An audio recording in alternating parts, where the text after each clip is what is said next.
Hello friends.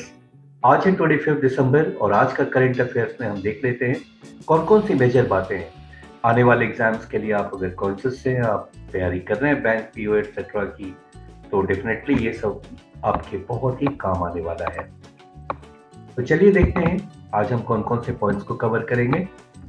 तो हम आज देखेंगे कि BBC sports personality of the year 2021 किसे दिया गया। साथ में हम जानेंगे वर्ल्ड पेट्रोलियम कांग्रेस इन 2021 कहां पर हुआ।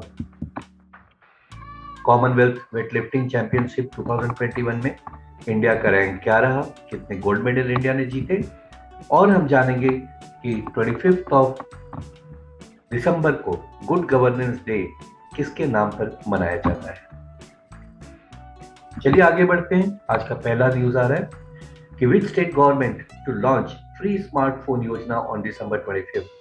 तो किसने शुरू किया है?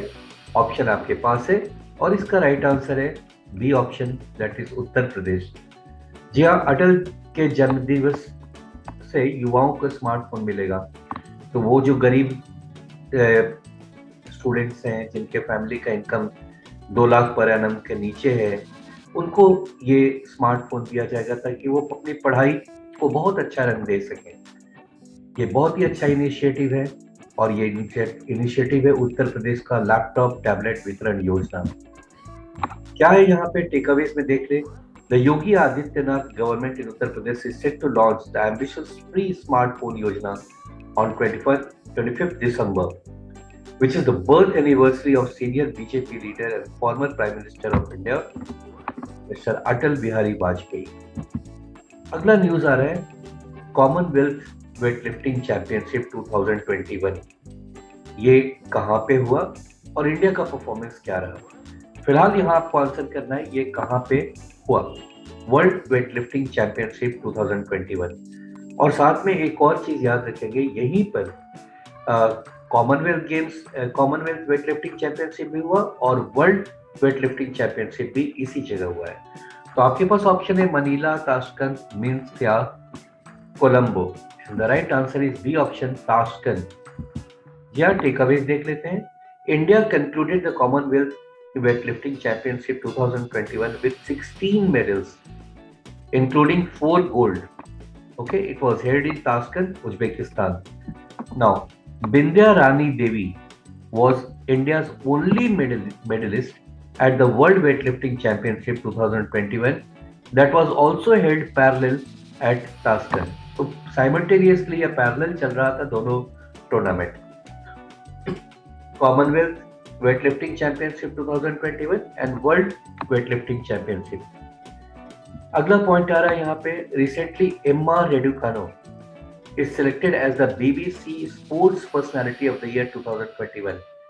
Now you have to tell me she is associated with sports. So here you have options badminton, squash, snooker and tennis. And the right answer is D option, that is tennis. She is quite young and recently won a Grand Slam tournament. If you want to know all about the Grand Slam, किस court पर खेला जाता है, कौन सा tournament year के start में सबसे पहला टूर्नामेंट कौन होता है, कौन से टूर्नामेंट से एंड होता है, ये सारी जानकारी आपको हमारी एक वीडियो में मिल जाएगी। ग्रैंड स्लैम के बारे में पूरी जानकारी, बेसिक जानकारी आपको जितनी चाहिए वो सब कुछ वहाँ अवेलेबल है, जरूर देखिएगा। अब हम आगे बढ़ते हैं इसके टेकअवेज पे। So tennis star Emma Raducanu is the BBC's Sports Personality of the Year for the year 2021. She beat Tom Daley, who is a diver, and Adam Peaty, who is a swimmer. So इन दोनों के ऊपर ही आई है और ये लोग दोनों जो है वो सेकेंड और थर्ड प्लेस के लिए चुने गए, राइट। इंग्लैंड का men's footballers were named team of the year. तो ये बीबीसी ने ये जो प्राइजेस दिए हैं, ये जो ऑनर किया है, ये सारे लिस्ट में सब इंपॉर्टेंट पॉइंट्स है, इसे याद रखिएगा। अगला पॉइंट आ रहा है, the company that has been awarded with the prestigious golden peacock environment management award 2021। तो ऑप्शन है ओएनजीसी, सेल दैट इज स्टील अथॉरिटी ऑफ इंडिया लिमिटेड, कोल इंडिया लिमिटेड या NTPC. And the right answer is B option, Steel Authority of India Limited, right. अब यहाँ पर आ रहा है इसका टेक अवेज, इसको शॉर्ट में सेल कहते हैं, SAIL, under ministry of steel has been awarded with the prestigious Golden Peacock Environment Management Award 2021 for successive 3 years. So this is another point, very important. इनको Environment Management Award दिया गया। अब आता है Europe का एक कंट्री है, वहां पे Karl Nehammer has been sworn in as the chancellor of which of the following country? So आपके पास ऑप्शन है स्वीडन, नॉर्वे, डेनमार्क या फिर Austria. And the right answer is B option, Austria. Takeaways क्या है यहाँ? Nehammer was sworn in as Austria's chancellor by Alexander Van der Bellen, president of Austria. So ये president है Alexander Van der, और ये बने हैं यहाँ ऑस्ट्रिया के चांसलर। ये पिक में आपको दिख रहा है कार्ल नेहमर, राइट। तो अब आता है थोड़ा सा और जानकारी ले लेते हैं कि ऑस्ट्रेलिया है कहाँ, ऑस्ट्रिया है कहाँ पे। Not Australia, Austria. ये देखिए, ये जो ब्लू वाला है ना, ये ऑस्ट्रिया है। अगर मैं पेन से आपको मार्क करके दिखाऊं तो ये रहा आपको ऑस्ट्रिया, राइट। ये रहा ऑस्ट्रिया। इसके पास के मेजर कंट्रीज क्या है? तो एक तो ये रहा स्विट्जरलैंड, याद करने में मुसीबत नहीं है। इटली है यहाँ पे, और इसके पास में ही देखिए जर्मनी और फ्रांस भी है। तो ये सारे कंट्रीज इसके नेबर हैं, और ऑस्ट्रिया, और यहीं पर ये हुआ है। ऑस्ट्रिया के बारे में थोड़ा सा और जानकारी हम ले लें, और यहाँ पर आ रहा है इसका takeaways. So Austria it's a country in Europe. So Austria officially, the republic of Austria is a landlocked country. सब तरफ से ये जमीन से घिरा हुआ है, लैंडलॉक्ड है, right. Country in the southern part of central Europe, located on the eastern Alps. It is composed of 9 federated states, so 9 states को मिलाकर ये बना है। ऑस्ट्रिया का कैपिटल है सबसे बड़ा सिटी, और Austria, just a minute, Vienna is the Austria's capital, Vienna. और यहाँ पे जो करेंसी है वो यूरो है। इसका कैपिटल है वियना, करेंसी यहाँ का यूरो है, ये याद रखना है। नेक्स्ट आ रहा है, which of the following state government has recently announced that the creation of 3 new districts, namely Seminyu, Newlands and Chumauke-Demya. Okay. So options है आपके पास Nagaland, Assam, Mizoram, Tripura, and the right answer is A option, Nagaland. और ये नागालैंड के बारे में कुछ और जानकारी हम ले लें। यहाँ के चीफ मिनिस्टर है नीफ्यू रियो, चीफ मिनिस्टर है इसके नीफ्यू रियो। ये देखिए उनका पिक है। कैपिटल नागालैंड का कोहिमा है। और नागालैंड है कहाँ पे, या मैप पे आप देख लीजिए, ये पूरा नॉर्थ ईस्ट आपको दिखाया हुआ, ये रहा नागालैंड, राइट। नागालैंड, उसके नीचे है मणिपुर, ये मणिपुर, इस तरफ है आसाम, और यहाँ थोड़ा सा पार्ट इसका टच कर रहा है अरुणाचल प्रदेश से, राइट। और एक कंट्री से लगा हुआ है ये, वो है म्यांमार। तो इतने सारे इसके नेबर्स हैं, एक कंट्री है और बाकी ये 3 स्टेट हैं, मणिपुर, आसाम एंड अरुणाचल, राइट। तो आई बिलीव कि यहाँ तक पॉइंट आपको एकदम क्लियर हो रहा होगा। और भी कुछ चीजें जान लें। ऑफिशियल लैंग्वेज, कई बार ये क्वेश्चन आता है एग्जाम में, नागालैंड का ऑफिशियल लैंग्वेज क्या है, वो है इंग्लिश। ट्राइब्स यहाँ पे कुकी और चैंग है। The falcon capital of India इसको कहा जाता है, इसका निकनेम है falcon capital of India. Hornbill festival, ये तो अब बहुत ही ज्यादा ये पॉपुलर होता जा रहा है। हॉर्नबिल ये एक तरह का पक्षी है, ये देखिए यही येलो बीक वाला ये पक्षी, इसको हॉर्नबिल कहते हैं। और ये हॉर्नबिल फेस्टिवल यहाँ दिसंबर के फर्स्ट वीक में मनाया जाता है। एडजॉइनिंग स्टेट्स इसके हो गए आसाम, अरुणाचल, म्यांमार, मणिपुर, और एक कंट्री है म्यांमार, राइट। अब यहाँ पर हम देख लेते हैं एक टेक अवे है छोटा सा।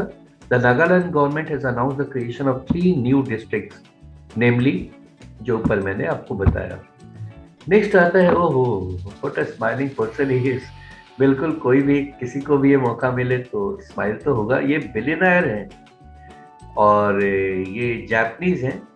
इनको मौका मिला है स्पेस स्टेशन में रहने का, और 12 दिन ये स्पेस स्टेशन में रहकर लौटे हैं, और अगला इनका ट्रिप होने वाला है मून पे। और ये ना तो एस्ट्रोनॉट है ना कॉस्मोनॉट है, ये जनरल आदमी इंसान है बिलियनर। तो which space agency has launch Yusaku Maezawa Yusaku Maezawa the first private passenger to the international space station. Okay, space वाली बात नहीं, स्पेस स्टेशन में रहे हैं। तो ऑप्शन है आपके पास, नासा इनको ले गया या इसरो ले गया या रॉस कॉस्मोस ले गया या ईएसए ले गया। और यहाँ पर आंसर है आपको सी ऑप्शन, रॉस कॉस्मोस, जो कि रशिया का स्पेस एजेंसी है। Now Yusaku Maezawa, a Japanese billionaire, was launched to the International Space Station by Russian space agency Roscosmos in December.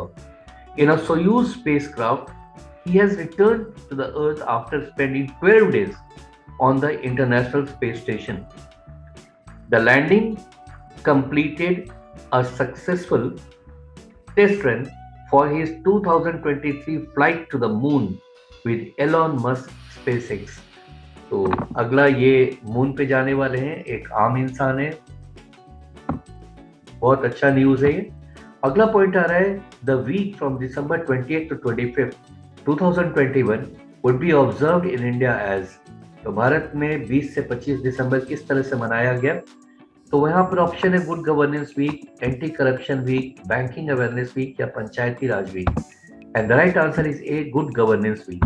Takeaways देखते हैं यहाँ क्या है।